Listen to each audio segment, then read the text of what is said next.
नमस्कार दोस्तों, मैं अभिषेक फुलवारिया। स्वागत है आप सभी का आपके अपने यूट्यूब चैनल साइंस में अभिषेक फुलवारिया पे। दोस्तों बात करेंगे बीएससी सेकेंड ईयर। पिछली क्लास में हमने देखा था संयुग्मी डाइईन, ठीक है।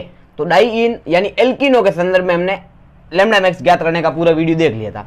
तो वो वीडियो अगर आपने नहीं देखा तो वो जरूर देख लेना, क्योंकि बेसिक वही है, उसमें पूरा समझा रखा कि ये सब कैसे ज्ञात करते हैं। इस बार सीधा अपन ज्ञात करेंगे इनोन के लिए। किसके लिए? इनोन यानी अल्फा बीटा असंतृप्त कार्बोनिल यौगिक। कार्बोनिल यौगिक आपको पता है एल्डिहाइड और कीटोन को कहते हैं। किसको कहते हैं? एल्डिहाइड और कीटोन। एल्डिहाइड का मतलब सामान्यतः होता है CHO। क्या होता है? CHO। और कीटोन का मतलब C डबल बॉन्ड हो, इधर भी R होगा इधर भी R होगा। R मतलब दोनों साइड कार्बन होगा, ठीक है। जबकि CHO में क्या होता है, एक साइड तो डबल बॉन्ड O होता है, लेकिन एक साइड क्या होगा? H होगा, एक साइड क्या होगा? R होगा। यानी एक साइड कार्बन होगा एल्डिहाइड में और एक साइड हाइड्रोजन होगा, इसलिए इसको CHO कहते हैं। जबकि इसको RCOR कहते हैं, ठीक है, क्योंकि इसमें दोनों साइड क्या होगा? कार्बन होगा। ये इससे लेना देना नहीं है, फिर भी देखो। अब बात करेंगे इनोन या फिर अल्फा बीटा असंतृप्त कार्बोनिल यौगिकों के लैम्डा मैक्स के बारे में। तो सबसे पहले देखो ये बनते हैं कैसे यौगिक। जब एल्किन, एल्किन का मतलब क्या होता है? सामान्यतः असंतृप्त यौगिक। जैसे ये देखो, सिंगल बंद, डबल बंद, सिंगल बंद, इसको बोलेंगे एल्किन। इसकी अभिक्रिया कार्बोनिल यौगिक से करा देते हैं। किससे कराते हैं? कार्बोनिल। कार्बोनिल का मतलब क्या होता है? एल्डिहाइड या कीटोन, ठीक है, इनसे कराते हैं। तो ये एक बंद आपस में जुड़ जाता है इस प्रकार से। अब आप देखो ये संयुग्मन में है या नहीं है। संयुग्मन का सामान्य अर्थ होता है एक बंद छोड़कर द्विबंध। तो ये द्विबंध, एकल बंद, वापस द्विबंध, तो इसको बोलेंगे संयुग्मन। अब आप देखो तो ये संयुग्मन आपने देखा, ये जो मेन क्रियात्मक समूह है यानी कीटोन क्रियात्मक समूह ये है। कीटोन हो सकता है, अगर यहाँ पर हाइड्रोजन हो जाए तो वो एल्डिहाइड बन जाएगा। क्या बन जाएगा? एल्डिहाइड। CHO तो बोलेंगे एल्डिहाइड। और अगर यहाँ पर कार्बन आ जाए तो उसको बोलेंगे कीटोन, क्योंकि देखो ये कार्बन ये भी कार्बन और बीच में क्या है? C डबल बॉन्ड हो, तो कार्बन कार्बन बीच में C डबल बॉन्ड हो को क्या बोलते हैं? कीटोन बोलते हैं। तो यहाँ पर H या C होगा तो वो एल्डिहाइड या कीटोन बन जाएगा। अब उसके आधार पर देखो तो ये हो गया अपना क्रियात्मक समूह यानी कार्बोनिल। CO को क्या बोलते हैं? कार्बोनिल बोलते हैं। अब इस कार्बोनिल के ये जो पास वाला कार्बन होता है, जस्ट पास वाला, उसको बोलते हैं अल्फा। क्या बोलते हैं? अल्फा। और उसके अगला जो कार्बन होता है उसको बोलते हैं बीटा। तो आपने देखा यहाँ पर जो ये द्विबंध है सर, वो अल्फा और बीटा के बीच में। किसके बीच में? अल्फा और बीटा के बीच में। इसीलिए इसको क्या बोलते हैं? Alpha beta असंतृप्त। असंतृप्त मतलब द्विबंध या त्रिबंध होना, तो यहाँ पर द्विबंध है तो अल्फा बीटा असंतृप्त। और है क्या? तो CO का मतलब है कार्बोनिल यौगिक है। क्लियर हुआ? अल्फा बीटा असंतृप्त कार्बोनिल यौगिक। आगे देखिए, अब इनके लिए बात करेंगे वुडवर्ड फिशर नियम। वुडवर्ड फिशर नियम आपको पता ही है, लैम्डा मैक्स की गणना के लिए काम आता है और उसने वैल्यू बताई थी कि ये होने पर ये जोड़ना है। तो सबसे पहले देखो, अल्फा बीटा असंतृप्त यदि कीटोन हो, क्या हो? कीटोन। अल्फा बीटा असंतृप्त कीटोन हो या इनोन कह सकते हो आप, तो आपको वैल्यू यूज करनी है बेस वैल्यू। बेस वैल्यू यानी आधार मान 215 यूज करना। कितना यूज करना? 215। अगर अल्फा बीटा असंतृप्त एल्डिहाइड हो, क्या हो? एल्डिहाइड।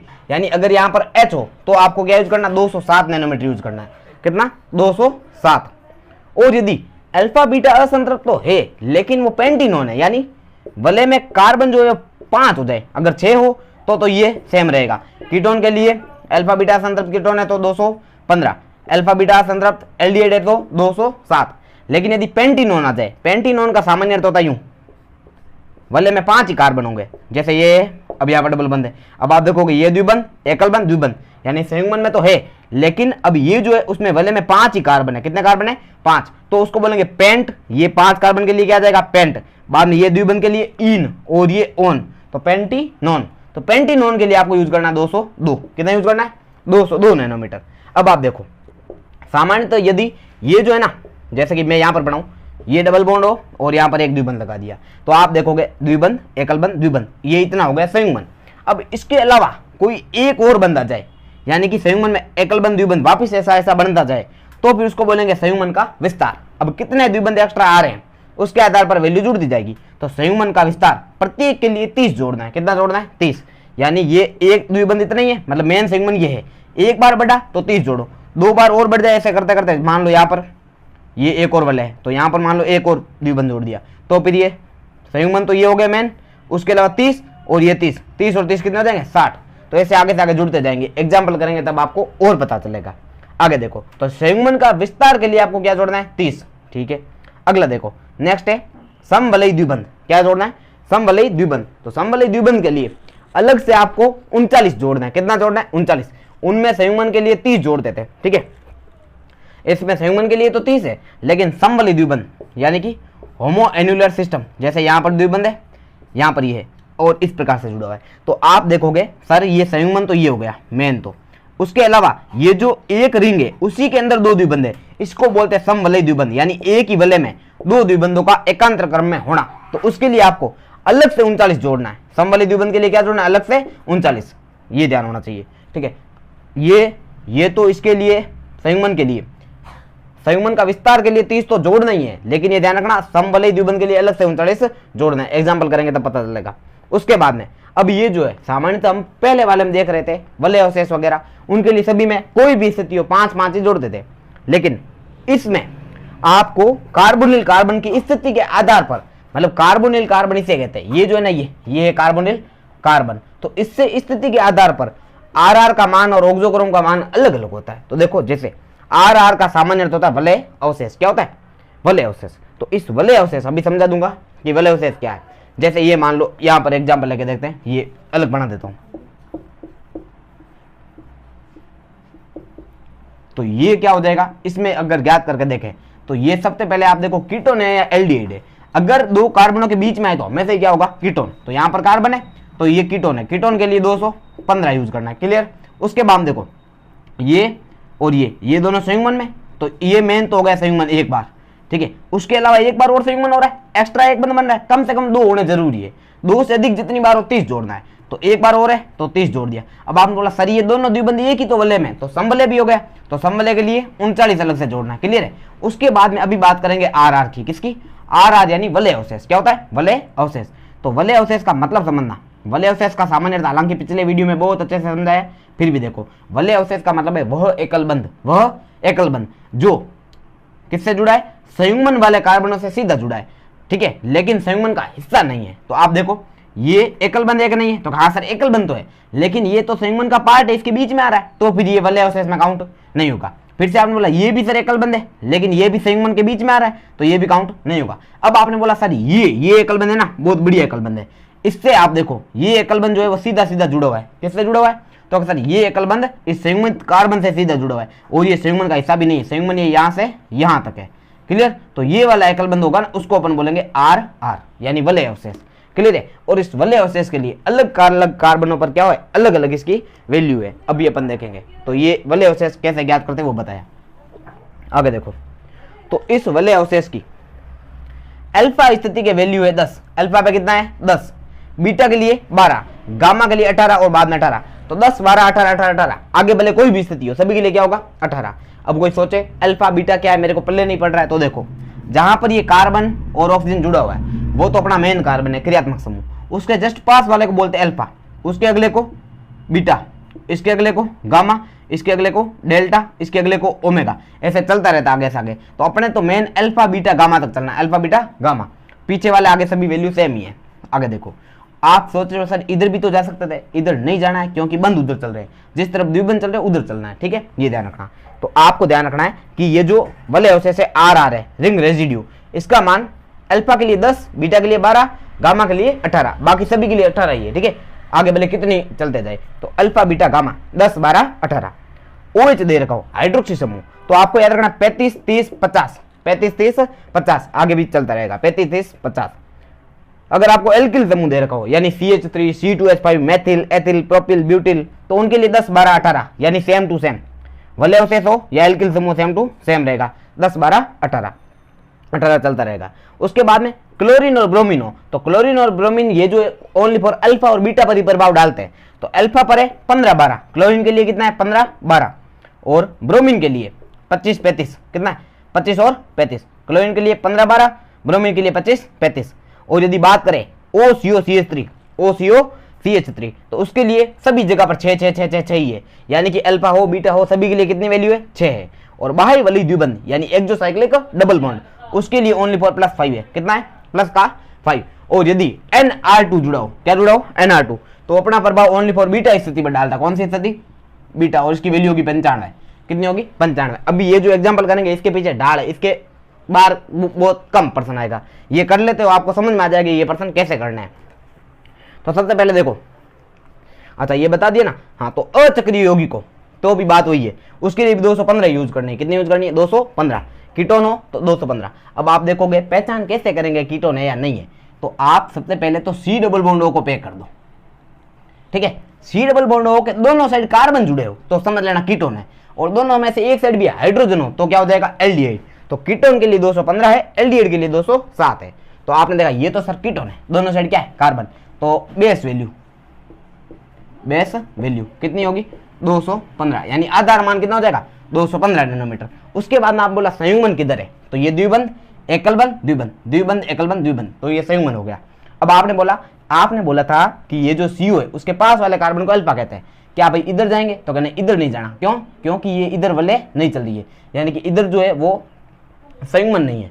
तो इस पास वाले कार्बन को क्या बोलेंगे अल्फा, ये बीटा, और इसको गामा नहीं बोल रहा, ये ध्यान रखना, ऐसा नहीं कि गामा मामा बोलते जाए, क्योंकि अल्फा बीटा आगे संयुग्मन चलता तो अपन गामा वगैरह लगाते, आगे संयुग्मन ही नहीं है, द्विबंध ही नहीं है, तो फिर कोई नहीं लगाना है। तो जहां पर संयुग्मन है वहीं तक जाना है, तो ये अल्फा और ये बीटा। अब आपने देखा अल्फा पर कोई भी प्रतिस्थापी नहीं है, ठीक है। बीटा पर क्या जुड़ा हुआ है, तो सर बीटा पर एक CH3 है। तो आप देखो यहां पर आना अपने को, आप देखोगे ये एल्किल समूह है, CH3 एल्किल में आता है, किसमें आता है एल्किल यानी मैथिल। तो एल्किल समूह जो है उसकी यदि बीटा स्थिति पर है तो कितना यूज करते हैं, तो अक्सर 12 यूज करते हैं। तो ये बीटा स्थिति पर एक एल्किल समूह है मैथिल, तो इसके लिए जोड़ देंगे 12, ये 12, यानी कि ये बीटा स्थिति पर एल्किल समूह आर या फिर मैथिल कह सकते हो, तो उसके लिए जोड़ दिया 12। तो इतना ही है, और इसमें कुछ है ही नहीं, तो जोड़ करनी है 12 और 15 कितने होते हैं 27, तो ये 227 नैनोमीटर इसका राइट आंसर हो जाएगा। बस इतना ही इसका आंसर है, क्लियर है। 227 चेक कर लेते हैं, हाँ भाई 227 सही है। अगला एक और देखिए, इसमें अपन चेक करते हैं। तो ये जो यौगिक है इसमें आप देखो ये फिर से ये क्या है, तो अक्सर ये कीटोन है, क्यों, क्योंकि इधर भी कार्बन है इधर भी कार्बन है। तो अक्सर कीटोन के लिए मूल मान या बेस वैल्यू, मूल मान कितना यूज करेंगे भाई 215 नैनोमीटर, क्लियर है। उसके बाद में आप देखो वही अल्फा बीटा, ये अल्फा ये बीटा, फिर से आपने देखा अल्फा पर तो हाइड्रोजन है, हाइड्रोजन का कुछ नहीं होता, तो अल्फा पर कुछ नहीं है। बीटा पर आपने देखा 1 और 2, पहले बीटा पर एक ही था ये CH3 और एक हाइड्रोजन था, तो हाइड्रोजन का कुछ नहीं जुड़ता है। अब बीटा पर आपने देखा ये बीटा कार्बन है, इससे एक CH3 ये जुड़ा और एक CH3 ये जुड़ा है, तो एक एल्किल समूह बीटा पर अपनी 12 जोड़ा था, कितना जोड़ा था 12, तो एक है तो 12, तो 2 हो गए तो 24 जोड़ देंगे, कितना जोड़ देंगे 24, तो 24 जोड़ो, ये नैनोमीटर का नैनोमीटर रहेगा, 5 और 4 9, 2 और 1 3, 239 नैनोमीटर इसका राइट आंसर होगा। और ये जो है ना BSc सेकंड ईयर की बुक से प्रश्न है सारे, तो आपके पेपर में यही आने के चांस है। अगला देखिए नेक्स्ट एक और प्रश्न है, 239 सही है। अगला इसमें देखो ये बढ़िया प्रश्न है। अब आप देखो ये जो C डबल बॉन्ड है, अगर यहाँ पर रिंग है तो इसको हमेशा कार्बन ही मानना, कार्बन ही है। तो C डबल बॉन्ड ये है, आपने देखा इसके इधर इधर नहीं जाना क्योंकि इधर द्विबंध नहीं है, तो इधर देखा ये वाला कार्बन हो जाएगा अल्फा, ये वाला हो जाएगा बीटा, ये हो जाएगा गामा, ये हो जाएगा डेल्टा। तो आपको जाना कहाँ तक है, जहां तक द्विबंध है उसके आगे नहीं जाना। अब आप देखते जाओ, सबसे पहले तो मूल मान यानी बेस वैल्यू कितनी यूज करेंगे, तो सर 215 क्योंकि कीटोन है। उसके बाद देखो दूसरे नंबर पे क्या आता है, आधार मान के बाद में संयुग्मन का विस्तार। क्या इसमें कहीं पे संयुग्मन का विस्तार है, यानी कि एक्स्ट्रा द्विबंध है, कम से कम 2 होने चाहिए, तो 1 और 1 2 द्विबंध हो गए, तीसरा एक बार एक्स्ट्रा आ रहा है, तो संयुग्मन के विस्तार के लिए जोड़ेंगे ये संयुग्मन विस्तार, इसके लिए अपन जोड़ेंगे प्लस का 30, कितना जोड़ेंगे 30। अगला नेक्स्ट आपको दिखेगा समवलय द्विबंध, तो हाँ सर इस वलय में 2 द्विबंध एक साथ है, तो समवलय द्विबंध भी हो गया, तो ये समवलय तंत्र, समवलय द्विबंध बोलो या समवलय तंत्र बोलो एक ही चीज, ठीक है ना, समवलय तंत्र, ये समवलय तंत्र यानी होमोएन्युलर सिस्टम। तो उसके लिए सर 39 जोड़ते हैं, तो 39 जोड़ दो, तो ये समवलय तंत्र के लिए हो गए 39। तो ऐसे पॉइंट वाइज सारे याद रखना है, सबसे पहले मूल मान, बाद में आप देखोगे संयुग्मन का विस्तार, बाद में समवलय तंत्र, बाद में अब आप देखो कार्बोनिल से स्थिति के आधार पर सबसे पहले देंगे RR यानी वलय अवशेष। तो वलय अवशेष आपको बता दिया वह एकल बंध जो संयुग्मन का हिस्सा नहीं है लेकिन संयुग्मित कार्बनों से जुड़ा है। अब आपको ये सारे इतने सारे दिख रहे हैं, ये किसी काम के नहीं है, क्योंकि ये जो है ना वो संयुग्मन का हिस्सा नहीं है, ना ही संयुग्मन का संयुग्मित कार्बन से, यानी कि ये संयुग्मन इधर जा रहा है वो उधर है, तो उसका कोई लेना देना नहीं, ये सभी फर्जी है, ठीक है। अब आप देखो तो अल्फा कार्बन पे क्या ये बंध आपको दिख रहा है, तो क्या हाँ ये जो बंध है ना ये ना तो संयुग्मन का हिस्सा है, संयुग्मन का हिस्सा भी नहीं है, और ये संयुग्मित कार्बन से जुड़ा है। संयुग्मित कार्बन इन सभी कार्बनों को बोलेंगे 1 2 3 4 5, ये जो संयुग्मन में पार्ट ले रहे हैं इनको बोलेंगे संयुग्मित कार्बन, और इनसे जो भी एकल बंध जुड़ा है वो काउंट होगा। तो ये एकल बंध जुड़ा हुआ है, तो एक तो अल्फा पर ये आर आर, अल्फा के लिए कितना यूज करते हैं, तो अभी आपको बताया था 10 12 18, तो अल्फा के लिए एक बार जोड़ देंगे 10, ठीक है। बाद में आप आए बीटा पे, सर आप ये वाला बंध क्यों नहीं काउंट कर रहे हो, क्योंकि ये संयुग्मन का पार्ट है, तो संयुग्मन का हिस्सा है तो काउंट नहीं होगा। तो बीटा पर कोई नहीं है, ठीक है। गामा, गामा पर भी कोई नहीं है, और डेल्टा, तो हाँ डेल्टा पर से ये रहा ये, क्योंकि संयुग्मन ये जो है ना संयुग्मन यहाँ से यहाँ तक है ओनली, ठीक है। तो ये जो एक बंद काउंट होगा, तो ये आपने देखा डेल्टा, तो एक है डेल्टा पर, डेल्टा के लिए कितना जोड़ते हैं 18। अब आपको जोड़ करनी है, कोई बड़ी बात नहीं है, क्योंकि ये हो गया, और आपको ना तो कोई आर आर तो हो गया, आर है नहीं इसमें, आर मतलब एल्किल समूह, ये 3 एल्किल समूह आपको दिख रहे होंगे 1 2 और 3।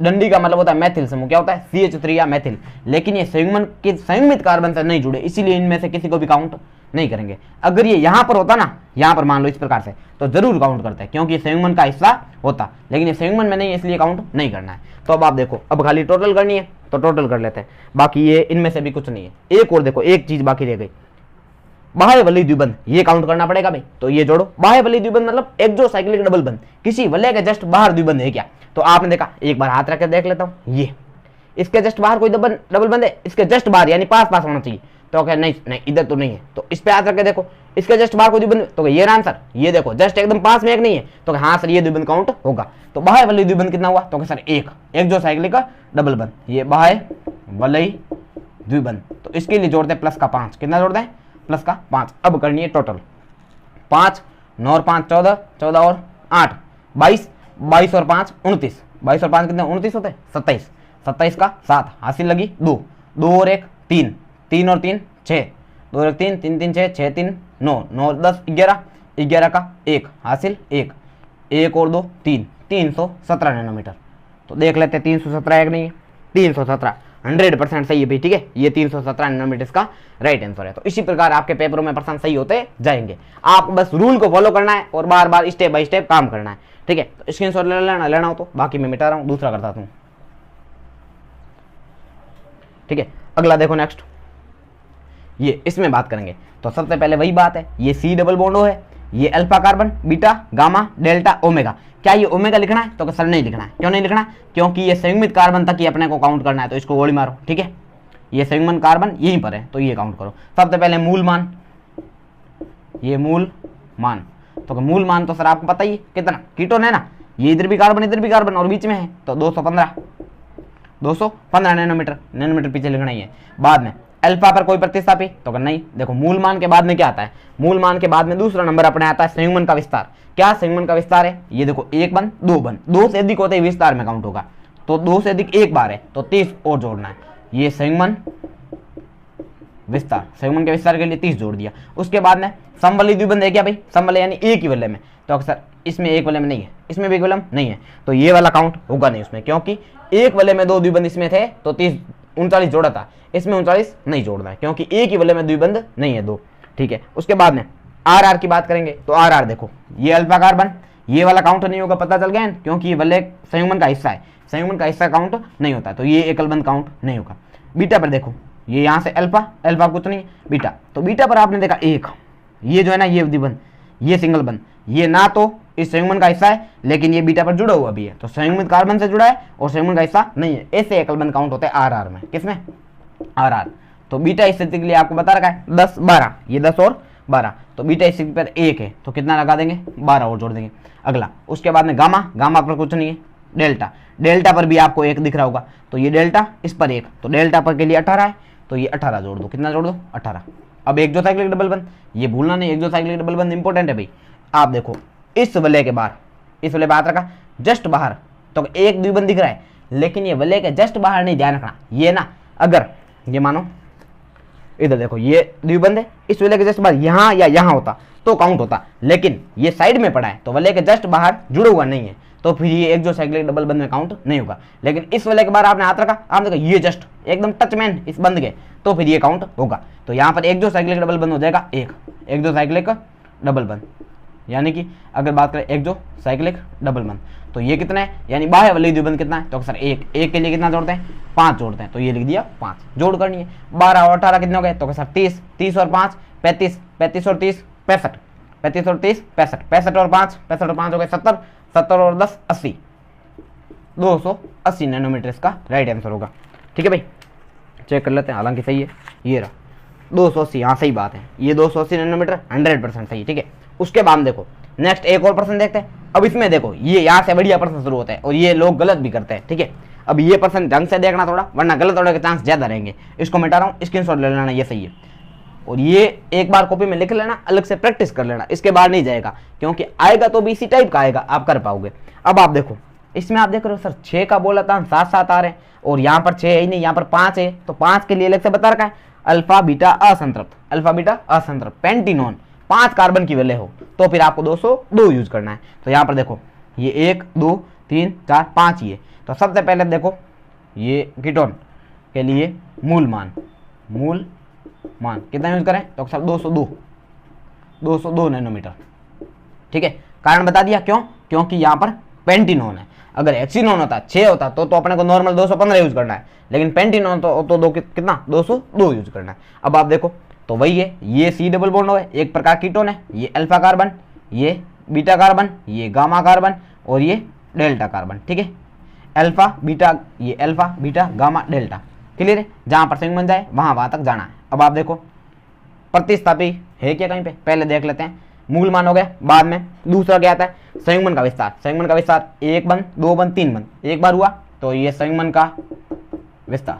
संयुग्मन का विस्तार कितनी बार, एक बार, तो एक बार के लिए 30 नैनोमीटर। ठीक है, उसके बाद में संवली तंत्र है नहीं, क्योंकि ना इसमें 2 द्विबंध है ना इसमें 2 द्विबंध है, तो संवली तंत्र नहीं है। उसके बाद में आ जाएगा आर। देखो अल्फा पे कोई आर नहीं है, क्योंकि ये तो संयुग्मन का हिस्सा हो गया। बीटा पे सर एक बंद दिख रहा है, ये वाला, तो ये क्या आर में होगा, तो नहीं आर में नहीं होगा। आर में होगा क्या, ये तो हो जाएगा एल्किल समूह है।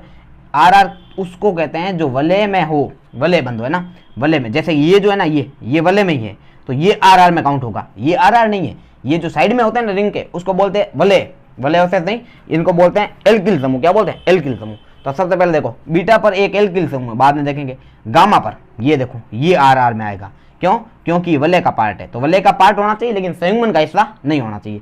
तो गामा पर एक है, तो गामा के लिए अभी आपको बताया 18, कितना 10 12 18 नैनोमीटर। ठीक है, उसके बाद देखो डेल्टा पर भी एक है, तो डेल्टा के लिए भी 18 नैनोमीटर। ठीक है, उसके बाद आपने देखा बीटा पर एक एल्किल समूह, बीटा पर क्या है एल्किल समूह, ये देखो ये आर एल्किल समूह 10 12, बीटा के लिए 12 यूज करना है, तो ये एल्किल समूह आर है। बीटा के लिए ये 12 यूज कर लिया नैनोमीटर। अब आप देखो एक और एक्सोसाइक्लिक का डबल बंध, भूलने का नहीं, एक्सोसाइक्लिक डबल बंध देखो बाह्य वलय द्विबंध 5 जोड़ना है। अब आपने देखा कि इस वलय के बाहर कुछ नहीं है, लेकिन इस वलय के बाहर एक है, तो एक्सोसाइक्लिक डबल बंध कितना हो जाएगा, ये एक्सोसाइक्लिक डबल बंध ये आपको जोड़ना है 5, ये 0 5 नैनोमीटर जोड़ करनी है। तो देखो 2 8 और 2 10, 8 और 2 10, 10 और 8 और ये 2 फिर से 10, तो 8 2 10, 8 2 10, 10 और 10 20, 20 और 5 25, 25 का 5 हासिल 2, 2 और 3 5, 5 और 1 6, 6 और 1 7, 7 और 1 8, 8 का 8, 2 का 2, 285 नैनोमीटर आ रहा है। कितना आ रहा है, 285 नैनोमीटर, ये 285 नैनोमीटर सही है। ठीक है, अगला नेक्स्ट 1 2 एग्जाम्पल और है, वो भी देख लेते हैं। ठीक है, 285 आ रहा है, हाँ मजा आएगा, वीडियो पूरा देखना। ठीक है, अगला 1 2 एग्जाम्पल और है, और इनको ढंग से कॉपी में उतार लेना, इसके पीछे ढाल है। ठीक है, ये मिटा रहा हूं। अगला देखो इसकी बात करेंगे, छठे एग्जाम्पल की, किसकी, छठा। तो अब मैं समझ गया सर, इसमें भी 5 कार्बन है, 1 2 3 4 5, तो 202 लिखेंगे।